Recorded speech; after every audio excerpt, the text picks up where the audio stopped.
The morning sky above Pacific Defense Grid Station Omega turned black without warning. Commander Sarah Chen looked up from her coffee as shadows fell across the concrete landing pad. What she saw made her blood freeze. Ships. Massive alien ships that looked like living creatures rather than machines. They had no metal surfaces or clean lines. Instead, their hulls rippled with organic textures that pulsed with sickly green light. The largest ship stretched for miles, its surface covered in what looked like breathing holes that opened and closed in rhythm.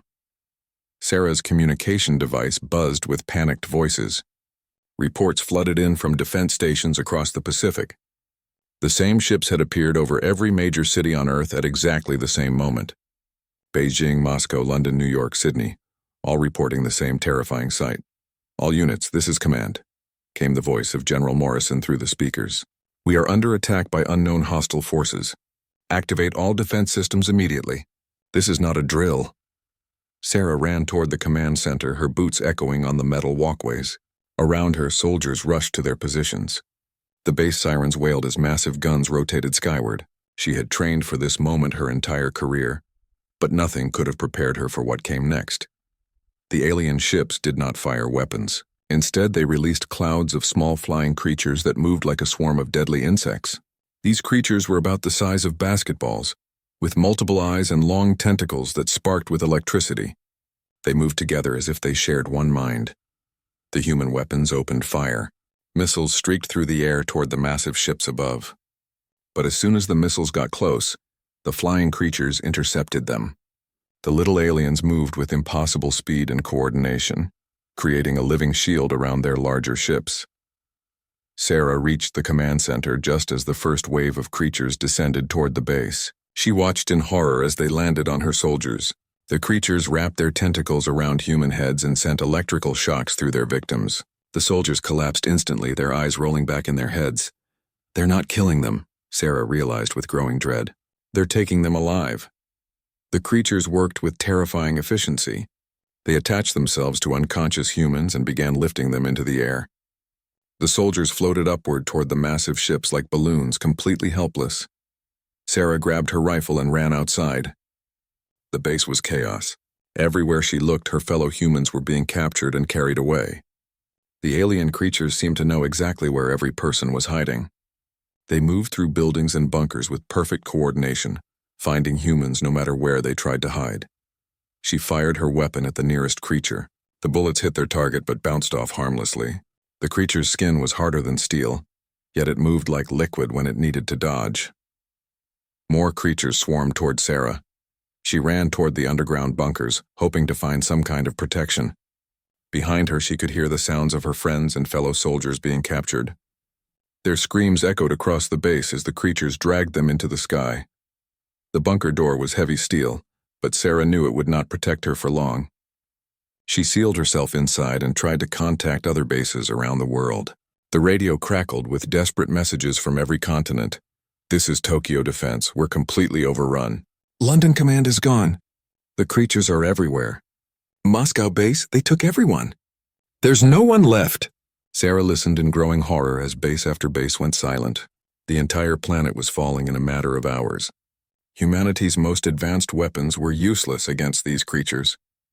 Their coordination was perfect, their technology far beyond anything humans could understand. Through the bunker's small window, Sarah watched as the creatures searched every inch of the base above her. They seemed to be looking for something specific, or someone specific. The way they moved suggested intelligence far beyond that of simple animals. They were following orders from something much larger and smarter. Hours passed. The sounds of battle faded to nothing. Sarah was alone in the bunker with only emergency power and a few days of food. She tried the radio again, but heard only static. Every human voice on Earth had gone silent. Then the bunker door began to melt. Sarah raised her rifle, knowing it was useless but unable to do nothing. The door dissolved completely, revealing a creature unlike the others. This one was larger, with skin that shifted between different colors.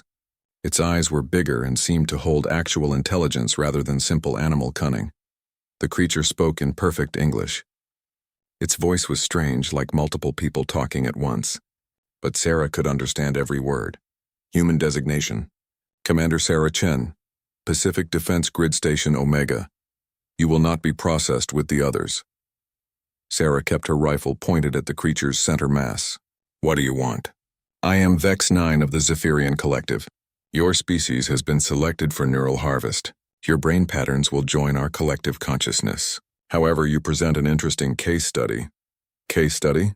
The creature's head tilted to one side. Your tactical responses during our attack were different from other humans. You showed creative problem-solving that may be worth preserving for research purposes. The collective has decided to spare one human for observation. Sarah felt sick to her stomach. You're going to keep me like a pet. You are the only survivor of your species, Vex 9 said with no emotion. Your planet has been completely harvested. 7.8 billion humans have been collected for processing. You alone remain. The words hit Sarah like physical blows. Everyone she had ever known was gone. Her family, her friends, every human being on Earth had been taken by these creatures. She was completely alone. Why? She whispered. Your species showed potential for useful neural patterns. Your brains will enhance our collective intelligence. Your individual consciousness will cease to exist, but your knowledge will live forever as part of our greater mind. Vex 9 moved closer. Sarah could see that its skin was covered in tiny holes that opened and closed like breathing. However, you will be preserved to help us understand human tactical thinking. Your survival serves the collective's interests. Sarah wanted to fight, to scream, to do anything except surrender, but she was one human against an entire alien civilization that had just conquered Earth in a single day. Her rifle was useless. Her base was destroyed. Her species was gone. Come, Vex 9 said. You will be taken to our primary vessel. Your new existence begins now. Sarah had no choice but to follow. As they left the bunker, she saw the empty base stretching in all directions. Every human was gone. The creatures had taken them all, leaving behind only empty buildings and abandoned equipment. Above them, the massive alien ship descended. Its surface opened like a mouth, revealing a bright interior that hurt to look at directly. Sarah was lifted into the air by some invisible force, carried toward her new prison. As Earth fell away beneath her, Sarah made herself a promise. Somehow, someday she would make these creatures pay for what they had done. She was the last human alive, and she would not let her species be forgotten. The alien ship closed around her like a tomb. But Sarah Chen was not ready to die. She was ready to learn, to plan, and to wait for her chance at revenge. The Zephyrian Collective had made their first mistake. They had left one human alive. It would be their last mistake. Sarah's cell was a perfect cube made of the same organic material as the alien ship. The walls pulsed with a faint heartbeat, reminding her constantly that she was trapped inside a living creature. A thin film of light provided just enough visibility to see her surroundings, but not enough to feel comfortable. She had been here for 3 months. 3 months of watching Earth grow smaller through the transparent section of her cell wall. 3 months of seeing her home planet stripped bare by the Zephyrian Collective. The aliens worked with mechanical precision. Their ships covered Earth's surface like an infection, processing everything they found. Cities disappeared piece by piece. Forests were consumed in days. Even the oceans began to change color as the creatures extracted whatever they needed from the water. Vex 9 visited Sarah every few days. The alien seemed genuinely curious about human behavior, asking endless questions about Earth's military tactics, social structures, and decision-making processes. Sarah answered some questions and ignored others, trying to appear cooperative while revealing as little useful information as possible. Your species fought with remarkable coordination for creatures without a collective consciousness, Vex 9 said during one visit. How did you achieve such tactical unity without sharing minds? Sarah pretended to think carefully about the question. We trained together. We trusted each other. We followed our leaders because we believed in our cause. Fascinating. The collective shares all thoughts instantly across billions of minds. Yet your independent thinking produced strategies we did not anticipate. Several of our processing units were damaged by human tactics. This was new information. Sarah filed it away carefully. The aliens were not invincible.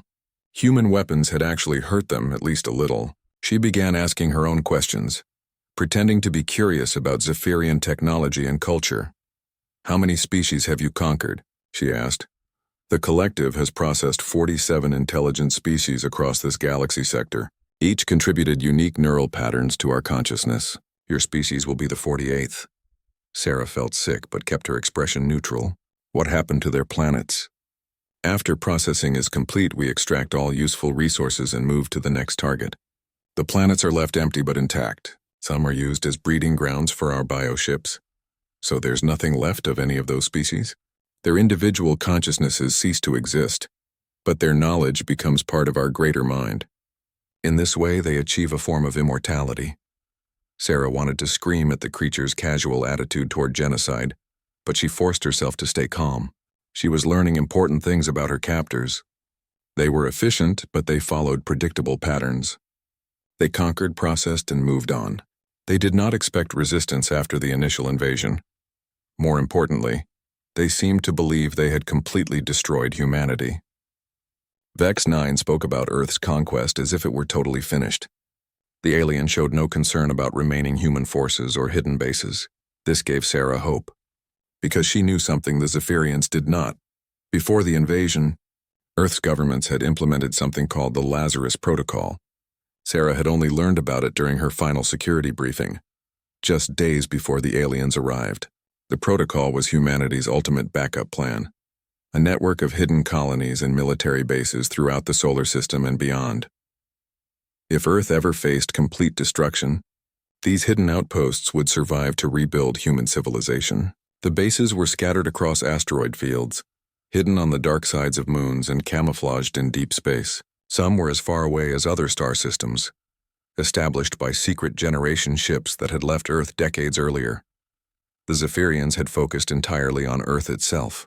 Their ships never searched the asteroid belt or investigated the outer planets. They assumed that destroying Earth meant destroying all humans everywhere.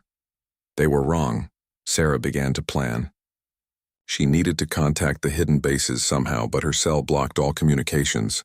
The organic walls absorbed any electronic signals she tried to generate. She would need to find another way. Vex 9's visits became more frequent as the alien grew more interested in human psychology. Sarah began to encourage this interest, asking questions about Zephyrian technology and society. She learned that the collective's greatest strength was also its greatest weakness. The aliens shared a group mind that allowed perfect coordination across vast distances, but this coordination depended on quantum resonance generators located in the primary ships. If those generators were damaged or disrupted, individual Zephyrians would be cut off from the collective consciousness.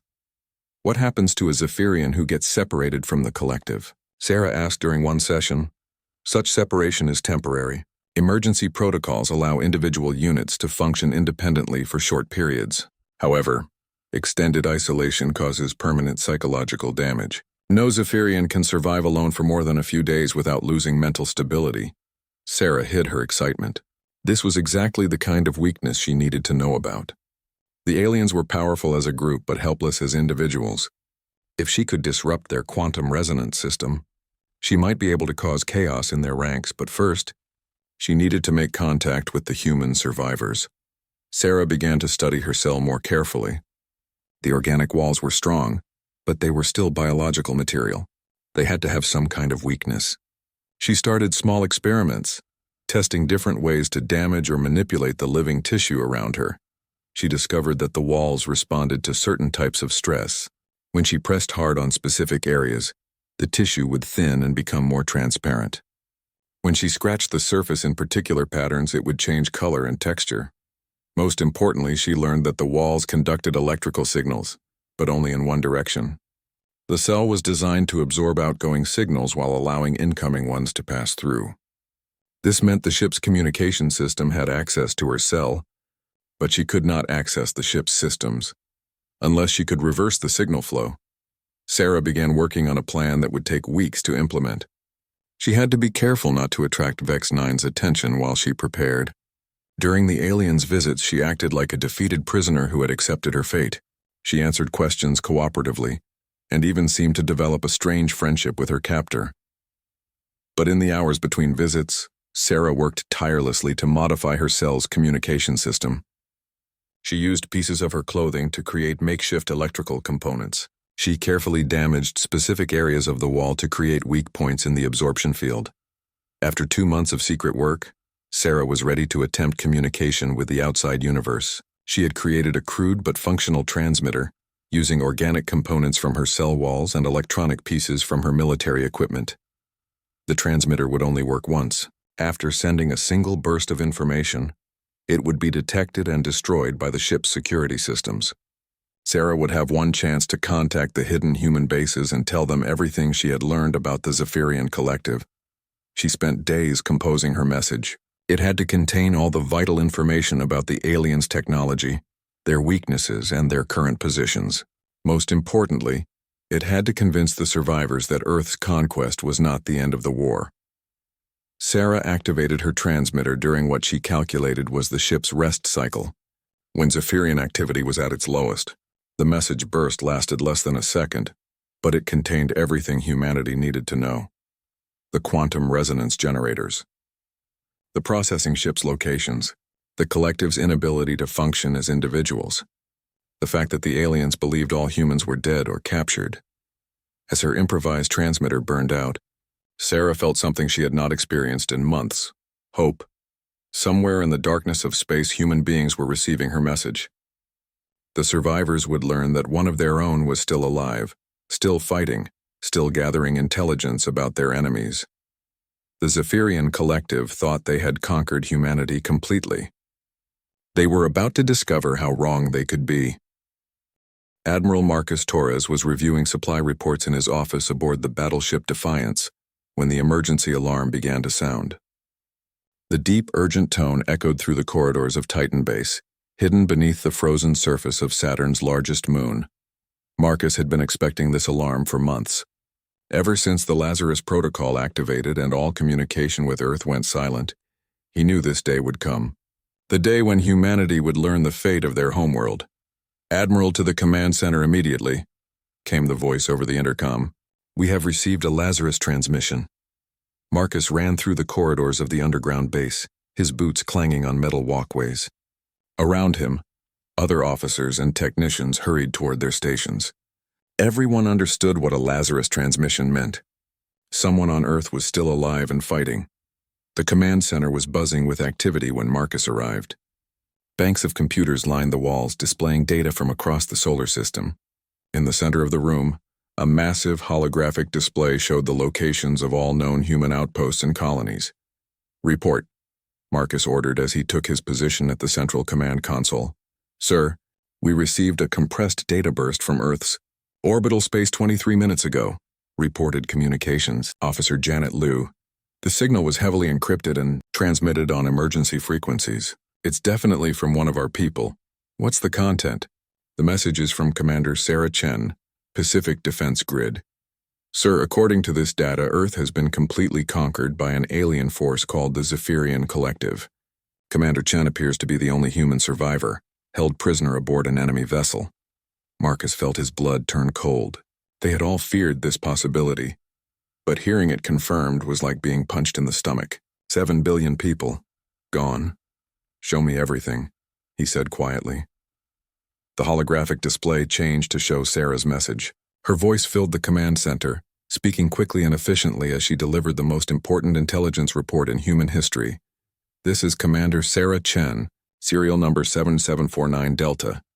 Earth has fallen to alien invaders. The enemy calls themselves the Zephyrian Collective. They have captured or killed all human life on the planet. I am currently held prisoner aboard their primary vessel." Sarah's voice was steady and professional, but Marcus could hear the pain beneath her words. This woman had watched her entire world die and was still fighting to help her species survive. The message continued with detailed information about Zephyrian technology, tactics, and weaknesses. Sarah described their bioships, their hive mind coordination system, and most importantly, their dependence on quantum resonance generators. The collective believes all humans are dead or captured. They are not aware of off-world colonies or military installations. Their ships remain in Earth's orbital space, processing captured humans and stripping the planet of resources.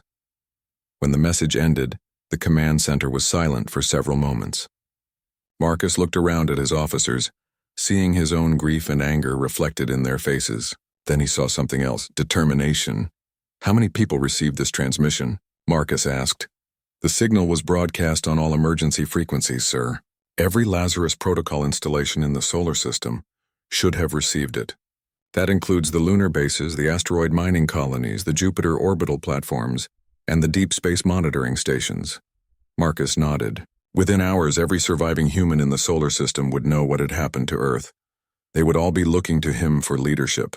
As the highest-ranking military officer in the outer colonies, the responsibility for humanity's response fell on his shoulders. "Send a message to all Lazarus installations," Marcus ordered. "Full activation of emergency protocols. All civilian populations are to be moved to secure locations immediately. All military units are to report readiness status within 6 hours. Sir, what are our orders regarding Earth?" Marcus looked at the holographic display showing their homeworld, now occupied by alien invaders. "We're going to get our people back. All of them." Over the next several days, the hidden human colonies transformed from peaceful research stations and mining operations into military bases. The Lazarus Protocol had been designed for exactly this scenario: the complete loss of Earth and the need to rebuild human civilization from scattered outposts. But Marcus had no intention of simply rebuilding. He was planning to take Earth back. Messages poured in from across the solar system as human installations reported their status. The news was better than Marcus had dared to hope. The asteroid belt contained 12 major mining colonies with over 50,000 people. The lunar bases housed another 30,000. Jupiter's orbital platforms supported research teams and military units totaling 15,000 more. Most importantly, the deep space monitoring stations reported contact with 3-generation ships that had left Earth decades earlier. These massive vessels carried entire communities to distant star systems, establishing human colonies beyond the reach of any Earth-based disaster. 2 of the ships had already reached their destinations and established successful colonies. The 3rd was still traveling between stars but maintained contact through quantum communication arrays. Humanity was scattered, but humanity was not extinct. The Zephyrians had destroyed Earth without realizing that human civilization extended far beyond their home planet. Marcus began planning the counterattack. He divided the human forces into 3 groups. The first group would focus on disrupting Zephyrian operations in Earth's orbital space. Using Sarah's intelligence about the quantum resonance generators, they would attempt to destroy the alien coordination system. The second group would work to rescue captured humans from the processing ships. Sarah's message had indicated that the aliens were keeping their captives alive during some kind of conversion process. If they moved quickly enough, there might still be time to save some of Earth's population. The third group would establish secure bases throughout the solar system, ensuring that humanity could survive even if the rescue mission failed. They would also maintain contact with the distant colonies, creating a backup plan for human civilization that extended across multiple star systems. The first challenge was reaching Earth without being detected. The Zephyrian ships controlled all the major approach routes to humanity's homeworld. But Marcus had an advantage. The aliens did not know that humans had developed advanced stealth technology for their deep space exploration missions. The generation ships had required sophisticated systems to avoid detection by potentially hostile alien civilizations. These same systems could be adapted for military use. Human ships could approach Earth while remaining invisible to Zephyrian sensors. 3 weeks after receiving Sarah's message, Marcus led a fleet of 24 stealth ships toward Earth. Each vessel was loaded with the most advanced weapons humanity had ever built. They had been designed for exploring unknown regions of space, but they would serve just as well for liberation. As they approached the inner solar system, Marcus received regular updates from reconnaissance probes. The Zephyrian fleet was exactly where Sarah had indicated, in high orbit around Earth, with their massive bioships processing the planet's resources, while smaller vessels transported captured humans. The aliens showed no signs of defensive preparation. They clearly believed that all human resistance had been eliminated. Their ships maintained standard operational patterns with no additional security measures. "All units, this is Admiral Torres," Marcus broadcast to his fleet. "Today we begin the liberation of Earth. These creatures made the mistake of leaving one of our people alive to witness their crimes. Commander Sarah Chen has given us the intelligence we need to defeat them." Marcus looked out at the stars ahead, knowing that somewhere among them was Earth and Sarah, still fighting against impossible odds. "Today we show the galaxy what happens when you attack humanity. Today we bring our people home. The human fleet moved through space like shadows, invisible to their enemies, carrying the fury of an entire species toward the battle that would determine the fate of both civilizations. Sarah's message had awakened a sleeping giant. Now that giant was coming home. The first sign that something was wrong came when processing ship Gamma 7 suddenly went silent. Vex 9 felt the disturbance through the collective consciousness, like a sharp pain in its shared mind. One moment, 3,000 Zephyrian minds were working together to process human neural patterns. The next moment, they were gone. Report status of Gamma 7, Vex 9 commanded through the communication network. Unknown energy surge detected in Sector 12, came the response from Navigation Control. All communication with Gamma 7 has ceased. Investigating. Vex 9 moved through the corridors of the primary vessel toward the observation deck. The creature's multiple limbs carried it quickly past rows of processing chambers, where captured humans floated in suspension fluid. Their neural patterns were being slowly integrated into the collective consciousness, a process that would take several more weeks to complete. But Vex 9's attention was focused on the growing sense of wrongness that filled the shared mind. Other Zephyrians throughout the fleet were reporting similar disturbances. Ships were losing contact without explanation. Processing operations were being interrupted by mysterious equipment failures. When Vex 9 reached the observation deck, it could see processing ship Gamma 7 in the distance. The massive biovessel was drifting silently through space, its surface dark and lifeless. Whatever had happened, it had occurred so quickly that the ship's crew had no time to send a distress signal. Primary control. This is Observation Deck 3. Vex 9 spoke into the communication network. Gamma 7 appears to be completely non-functional. No biosignatures detected. Recommend immediate investigation. Negative Observation Deck 3. We are detecting multiple anomalies throughout the fleet. All units maintain current positions until the situation is resolved. But the situation was not being resolved. Over the next hour, 4 more processing ships went silent. Each time, the pattern was the same. A brief energy surge, then complete communication failure.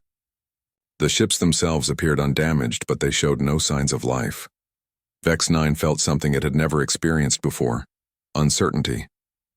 The collective consciousness was designed to prevent individual fear or doubt, but the shared mind was beginning to fragment under the stress of losing so many units. Then the real attack began. Human ships appeared from nowhere, emerging from stealth fields that had hidden them completely from Zephyrian sensors. They were smaller than the biovessels, but they moved with deadly precision. Their weapons fired focused energy beams that cut through organic hull material like hot knives through soft tissue. All units, we are under attack by surviving human forces, came the emergency broadcast from Fleet Command. Enemy vessels detected throughout the operational area. Defensive positions immediately. But the humans were not fighting like the desperate defenders who had tried to protect Earth months earlier. These were coordinated military units with advanced technology and detailed knowledge of Zephyrian weaknesses. They targeted specific systems with surgical precision, focusing their attacks on the quantum resonance generators that maintained the collective's shared consciousness. Vex 9 watched in horror as human fighters swarmed around processing ship Beta 4. The small human vessels moved in perfect formation, their weapons striking the bioship's communication nodes in exactly the right sequence. Within minutes, Beta 4's quantum resonance system failed completely. The effect was immediate and devastating. 3,000 Zephyrian minds that had been part of the collective consciousness suddenly found themselves alone. Cut off from the shared mind, they began to panic.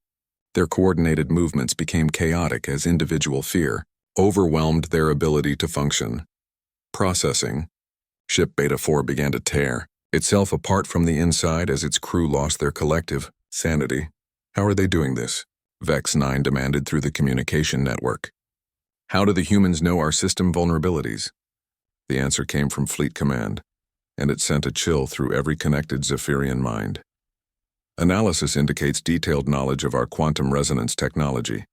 Information could only have been obtained through extended observation of our operations. Vex 9 suddenly understood. The human prisoner, Sarah Chen. She had been studying them just as carefully as they had been studying her.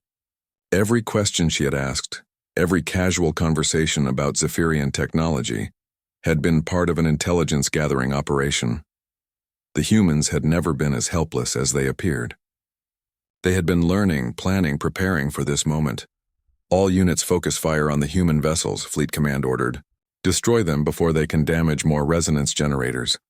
But the humans were ready for this response as well. As soon as the Zephyrian bioships began to return fire, the human fleet split into smaller groups and scattered throughout the orbital area. They used destroyed processing ships as cover, darting between the massive hulks to avoid the aliens' weapons. More importantly, they had brought weapons specifically designed to exploit Zephyrian biology. Their energy beams disrupted the electrical systems that controlled the bioship's organic functions. Weapons that had been harmless to the aliens during Earth's initial defense now caused massive damage to their living vessels. Vex 9 felt the primary vessel shudder as human fighters attacked its outer hull. The creature ran toward Sarah's containment area, knowing that the human prisoner was somehow responsible for this disaster. But when Vex 9 reached the containment section, it found the cells empty. Sarah Chen was gone. Security alert, Vex 9 transmitted to the ship's defensive systems. Human prisoner has escaped containment. Location unknown. The response came back immediately. Impossible. Containment fields show no breach. Organic barriers remain intact, but the cell was definitely empty. Sarah had somehow found a way to escape without triggering any alarms or damaging her prison. She was loose somewhere aboard the primary vessel, and Vex 9 had no idea how long she had been free. The battle continued to rage outside as more Zephyrian ships lost their quantum resonance generators. Each time a ship was isolated from the collective consciousness, its crew descended into madness. Some ships began attacking their own allies. Others simply drifted helplessly through space as their crews curled into defensive positions and refused to move. The humans pressed their advantage ruthlessly.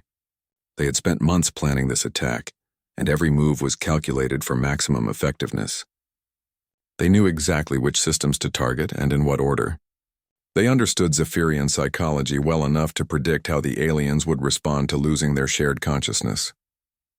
Within 6 hours of the first attack, half the Zephyrian fleet was either destroyed or incapacitated. The remaining ships huddled together in a defensive formation, but they could not maintain their coordination without the quantum resonance network. Fleet Command to all units, came the increasingly desperate broadcast. Human forces are targeting our communication system specifically.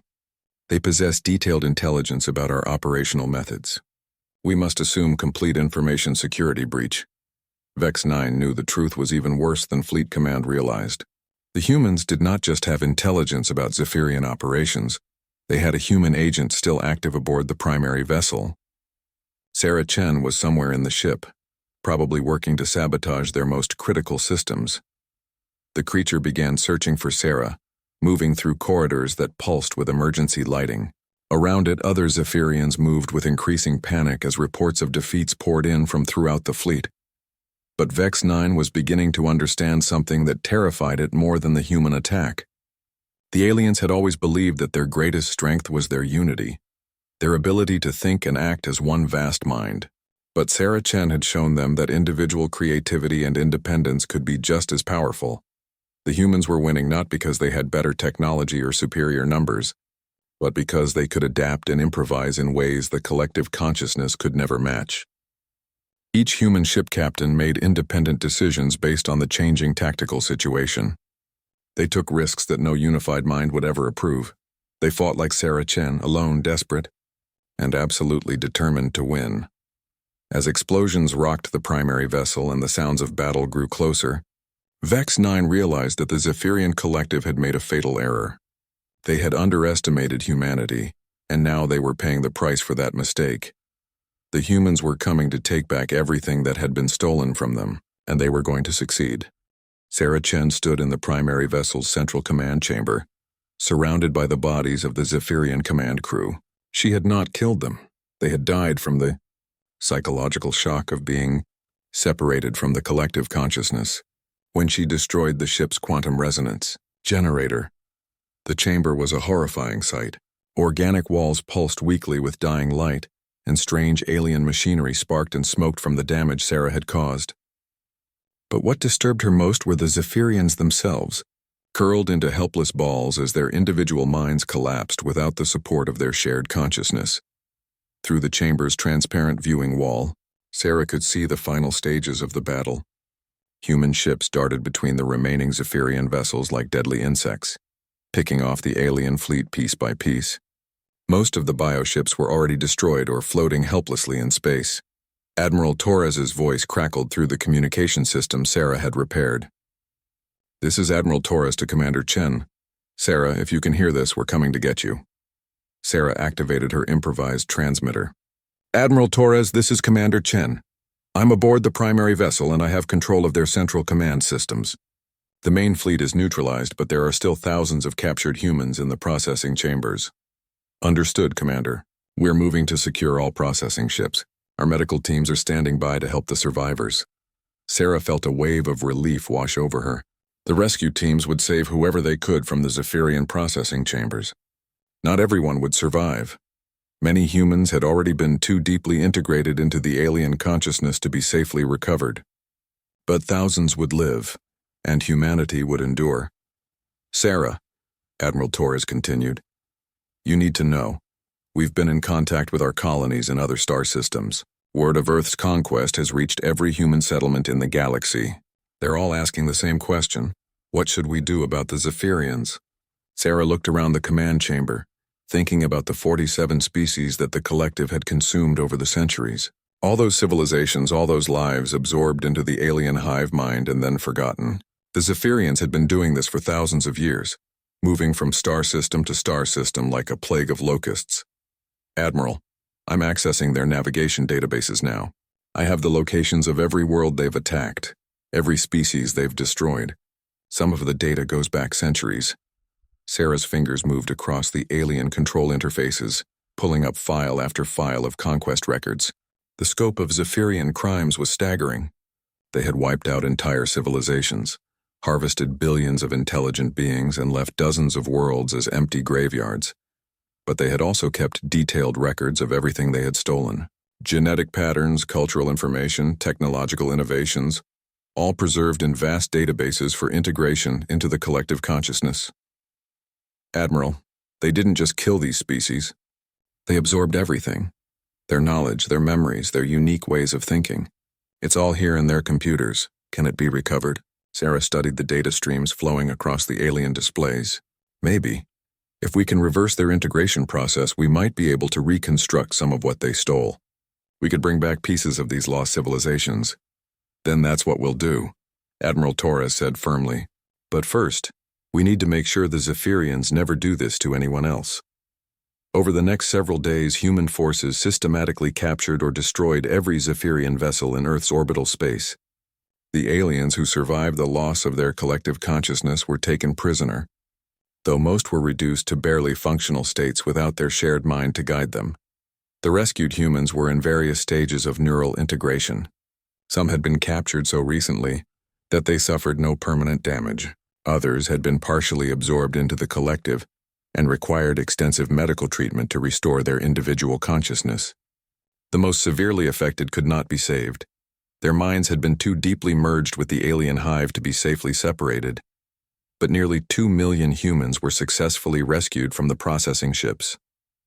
It was a fraction of Earth's original population, but it was enough to rebuild their homeworld.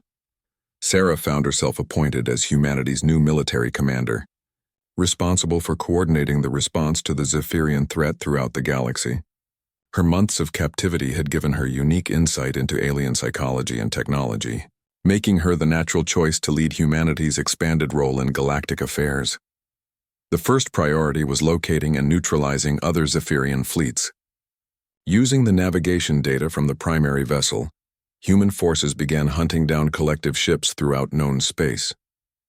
Most of the aliens had never faced serious resistance before, and they fell quickly to coordinated human attacks that targeted their quantum resonance systems. Within a year, the Zephyrian collective ceased to exist as an organized force. The surviving aliens were scattered across dozens of worlds, their hive mind permanently shattered. Some tried to rebuild their civilization, but without their collective consciousness, they proved surprisingly helpless and primitive. But Sarah's greatest achievement was not the destruction of the Zephyrian collective. It was what came after. Using the aliens' own technology and databases, human scientists began the slow process of reconstructing the civilizations that had been consumed over the centuries. They could not bring back the dead, but they could preserve and restore the knowledge, culture, and history that the Zephyrians had stolen. The project took decades.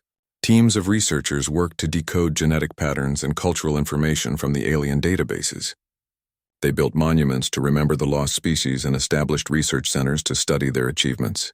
In some cases, they were even able to use preserved genetic material to recreate extinct organisms from destroyed worlds.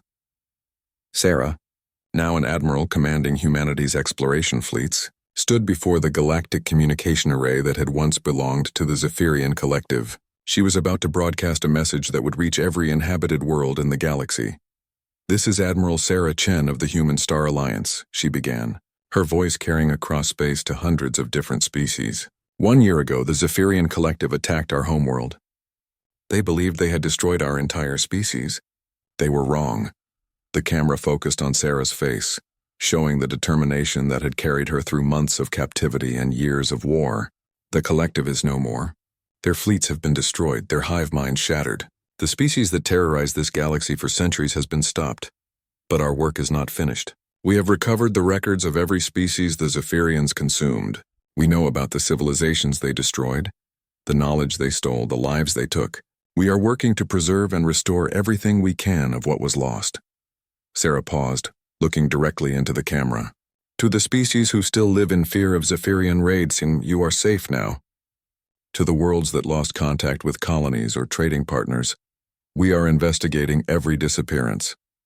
To any survivors of consumed species who may still exist, we are searching for you."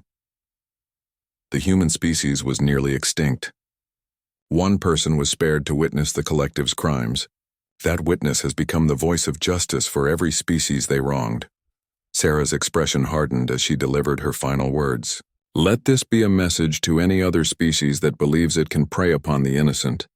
Humanity remembers, humanity responds, and humanity will come for those who harm the defenseless." The transmission ended, but its effects rippled across the galaxy for years to come. Species that had hidden in fear of the Zephyrians began to emerge from their defensive shells. Trade routes that had been abandoned due to collective raids reopened. Colonies that had gone silent began transmitting again. Most importantly, other predatory species took notice of what had happened to the Zephyrians. The galaxy's bullies and conquerors suddenly realized that there was a new force to be reckoned with, one that would not hesitate to hunt down those who threatened innocent civilizations. Sarah often returned to Earth, now rebuilding under blue skies that were free of alien ships. She would visit the memorial that had been built for the billions who died during the Zephyrian conquest. Their names covered vast walls of black stone, a reminder of the price of being unprepared for threats from space. But she also visited the research centers where teams worked to restore the lost civilizations. Children learned about species that had been extinct for centuries. Artists created works inspired by cultures that existed only in recovered databases. Scientists studied technologies that had been stolen and absorbed by the collective. The Zephyrians had intended to make these species part of their hive mind forever. Instead, they had preserved them for humanity to rediscover and celebrate. In trying to steal the galaxy's diversity, they had ensured that it would be remembered and honored. Sarah Chen had been spared to witness the destruction of her species. She had become the instrument of justice for an entire galaxy. The last human alive had become the first guardian of galactic civilization, and she would make sure that no species would ever face extinction alone again.